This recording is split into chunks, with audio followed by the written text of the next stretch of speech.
This is an update no one expected. Steve Lawson, a well-known Christian speaker and teacher, has been removed from ministry at Trinity Bible Church for what they called an inappropriate relationship. But here's the twist. New information reveals that Steve Lawson wasn't even a pastor, an elder, or a member of the church. Yeah, you heard that right. He wasn't in any official position at Trinity Bible Church. This bombshell revelation raises some big questions. Why would the church go to such lengths to keep things vague? How did this happen under the radar? And most importantly, with no official role or accountability, who's holding Steve Lawson accountable for his actions? This story broke about 6 weeks ago when Trinity Bible Church announced that Steve Lawson would be removed indefinitely from all ministry activities for having what they called an inappropriate relationship with a woman who was not his wife. But notice something odd. They didn't say he was being removed from a position like elder or pastor. They only said he was being taken out of ministry activities. At first glance, it might seem like just a minor detail,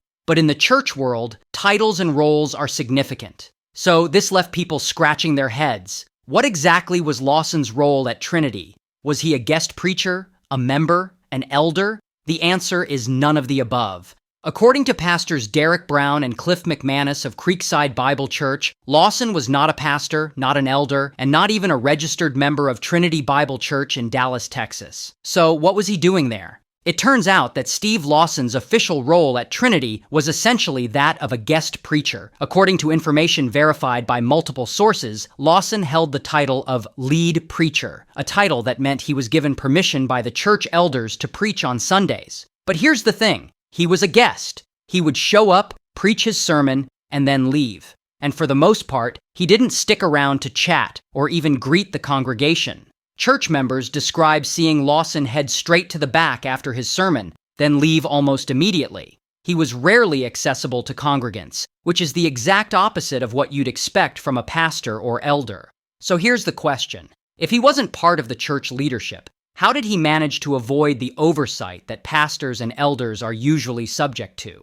Now here's where things get even murkier. Since Steve Lawson wasn't a pastor, elder, or member, Trinity Bible Church has no way of holding him accountable. Typically, church members and leaders are expected to follow a Matthew 18 process for discipline, where there's a clear structure for addressing sin and working toward reconciliation. But Lawson's unique position means Trinity doesn't have the authority to go through this process with him. The pastors at Creekside Bible Church pointed this out, saying that without official church membership, there's really no disciplinary process in place for someone like Lawson. This lack of accountability has led to a huge outcry, especially from those who assumed that Trinity's elders would handle the matter internally. So if Lawson isn't answerable to the church, who is supposed to step in? This setup has left him in a sort of accountability black hole, and that's got a lot of people asking, how did it get to this point? To understand this, we have to look at Lawson's background. Before Trinity, Lawson had served as a pastor at 2 other churches, but those stints didn't go well. According to sources, his previous churches experienced division and even splits. After that, he reportedly made a decision. He didn't want to be a pastor anymore. It seems that at Trinity, Lawson was allowed to avoid a traditional pastoral role and instead serve as a guest preacher. Essentially, he found a way to stay in the spotlight without the accountability that typically comes with a pastoral role. And Trinity's elders let this happen. This has left some former church members wondering, did the church set him up for failure by not requiring any accountability? And if so, what responsibility does Trinity hold in this mess?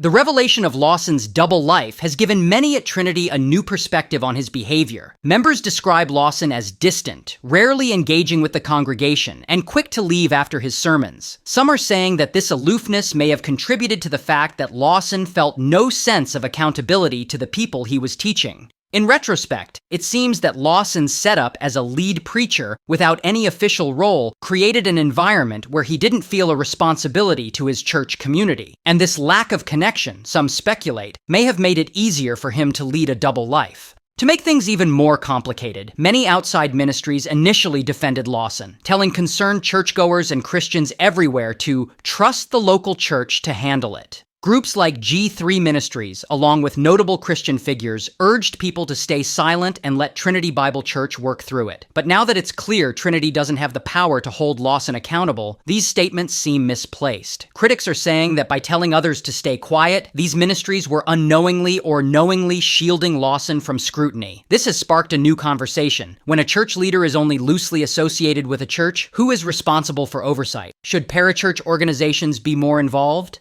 With Lawson's official role clarified, we're left with a major accountability gap. He isn't a member of Trinity Bible Church, so the elders can't hold him accountable. He's also involved with various other ministries, including One Passion Ministries, where he's the founder and CEO. But since these organizations aren't traditional churches, they lack the structure to discipline him. Lawson's case is exposing a structural flaw in how some leaders operate. For many years, he's been able to maintain high visibility and influence without grounding himself in any single congregation. This has allowed him to avoid responsibility while moving from platform to platform. This case is also shedding light on a larger issue: Trinity's choice to build its church on the backs of guest preachers instead of a stable, accountable leadership team. It's an arrangement that may have made it easier for someone like Lawson to slide under the radar. For many, this raises an important question. Should a church depend so heavily on guest preachers without requiring accountability? And does this setup reveal a fundamental issue in church structure that goes beyond just Lawson?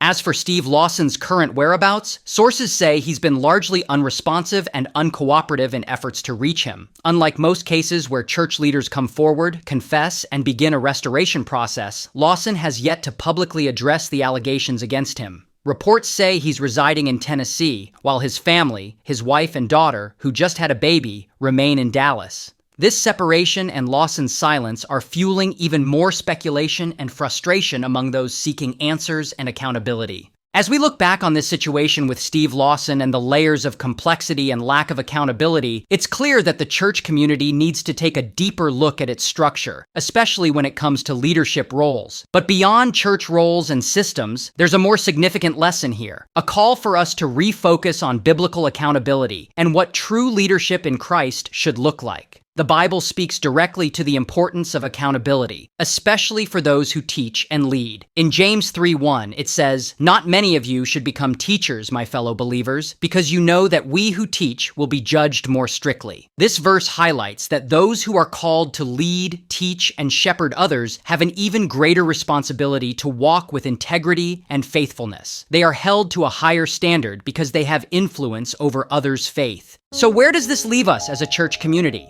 First, it's a reminder that no human leader, no matter how gifted, popular, or influential, should be our ultimate example. Jesus himself is our chief shepherd, and only he is perfect, unfailing, and worthy of complete trust. He is our cornerstone, and in him we find the foundation of our faith. If we put all our hope in human leaders, we may find ourselves shaken when they fall. But Jesus never fails, and he will never leave us or forsake us. As Hebrews 13:8 reminds us, Jesus Christ is the same yesterday and today and forever. Leaders may come and go, but Jesus remains constant. His character doesn't change, and his promises are always true.